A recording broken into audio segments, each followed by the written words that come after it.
በስመ አብ ወወልድ ወመንፈስ ቅዱስ አሐዱ አምላክ።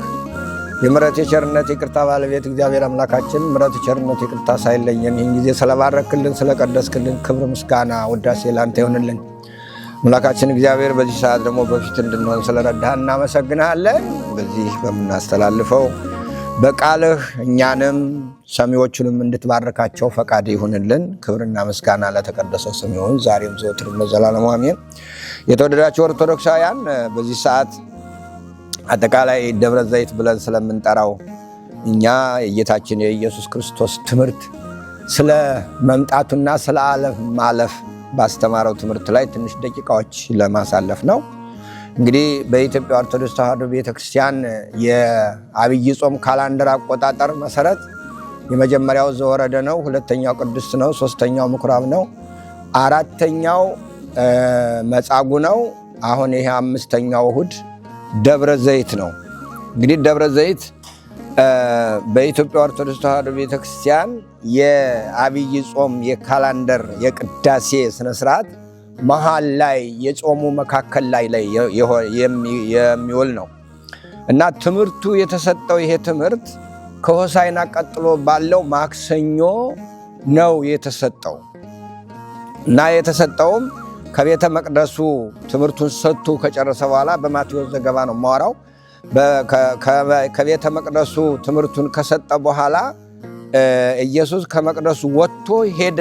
ደቀ መዛሙርቱም የመቅደሱን ግቦች ሊያሳዩት ቀረቡ የሚል ነው እና ልክ ይሄ ጌታችን ኢየሱስ ክርስቶስ የማስተማር ስራው መደምደሚያው ነው። ይሄ ሰዓት ቤተ መቅደስ ውስጥ አስተምሮ ሲወጣ ቤተ መቅደሱን አሳዩት እና ተመልከት እንዴት አይነት ግሩም የሆኑ ግንቦች እንደሆኑ ብለው ደቀ መዛሙርቱ አንዱ አሳየው ወይም አሳዩት ይላል። እነዚህ አሳዩት ይላል። በማርቆስ ላይ ግን አንድ ደቀ መዝሙር አሳየው ነው የሚለው እና ጌታ ይህ ሳይፈርስ አይቀርም፣ ይህ ሁሉ ይፈርሳል። እውነት እውነት እላችኋለሁ ድንጋይ በድንጋይ ላይ ሳይፈርስ በዚህ አይቀርም አላቸው እና ይህንን በዚህ ቃል መሰረት ድንጋጤ ውስጥ የገቡት ደቀ መዛሙርት ይሄ ያማረ ነገር ይፈርሳል? አዎ። እና ይሄ የዚህ መፍረስ ይሄ ከፈረሰ ዓለም ያልፋል ማለት ነው። ይሄ ዓለሙ ሁሉ አይኖርም ማለት ነው። ዓለሙ ሁሉ ካልኖረ እንዴት ነው ተጠንቅቀን ከዚህ ከሚያልፍ ዓለም ልንድን የምንችለው? ምልክቱ የመምጣት ምልክት የዓለም ማለፍ ይህን የመሰለ ቤተ መቅደስ የሚፈርስበት ጊዜስ መቼ ነው? እንዴት አድርገን ነው ልንጠነቀቅ ምንችለው አሉ እና 3 ማስጠንቀቂያዎች ሰጠ። የመጀመሪያው ምልክት አለ። ምልክቶቹም ሐሰተኛ ነቢያትና የሐሰት ትምህርቶች በዓለም ላይ ይኖራሉ። ያን ጊዜ ብዙዎቹን ያስታሉ። ስለዚህ ምን ይባላል? የሃይማኖት ነውጥ በዓለም ላይ ይኖራል። ሃይማኖት ከሃይማኖት እምነት ከእምነት ይጣላል፣ ጦርነት ይጣላል እና ነውጥ ይኖራል። ብዙዎቹን ያስታሉ። ስለዚህ በዚያን ጊዜ ተጠንቀቁ ነው። የማስጠንቀቂያ ትምህርት ነው። ነገራችን ላይ ብዙዎችን ያስታሉ፣ ተጠንቀቁ። ሁለተኛው በእንደዚህ አይነት የሃይማኖት የሐሰት ትምህርት በሚበዛበት ጊዜ፣ ሐሰተኛ ነቢያት በሚበዙበት ጊዜ ከሰው ልጆች ፍቅር ይቀዘቅዛል። ከዚያ በሁለተኛ ምዕራፍ መንግስት በመንግስት ላይ ህዝብ በህዝብ ላይ ይነሳልና ጦርነትንና የጦርነት ሆኖ ትሰማላችሁ።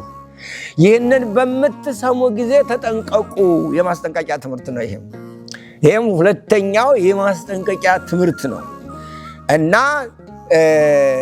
እዚያ ሶስተኛው ጦርነት እንግዲህ የሐሰት አስተማሪዎች ካሉ በእነሱ ምክንያት ፍቅር ከብዙዎች ከተወገደ እና በህዝብ ላይ ጦርነትና የጦርነት ወሬን ከሰማችሁ የሚኖረው ቀጥሎ ድህነት ነው የሚሆነው። ከዚያ በኋላ ረሃብ፣ ቸነፈር በየአካባቢው ትሰማላችሁ። የኢኮኖሚ ነውጥ ይሆናል ማለት ነው እና አሁን በዚህ ሰሞን እንግዲህ ይሄ የበዚህ ሰሞን የዓለም ወሬ ነው። በነገራችን ላይ ይሄ በዚህ ሰሞን በዓለም ላይ ትኩስ ዜና እንደውም እንደ ኒውዮርክ ታይምስ አድርገን ልንወስደው እንችላለን። ትኩስ ዜና ነው ይሄ።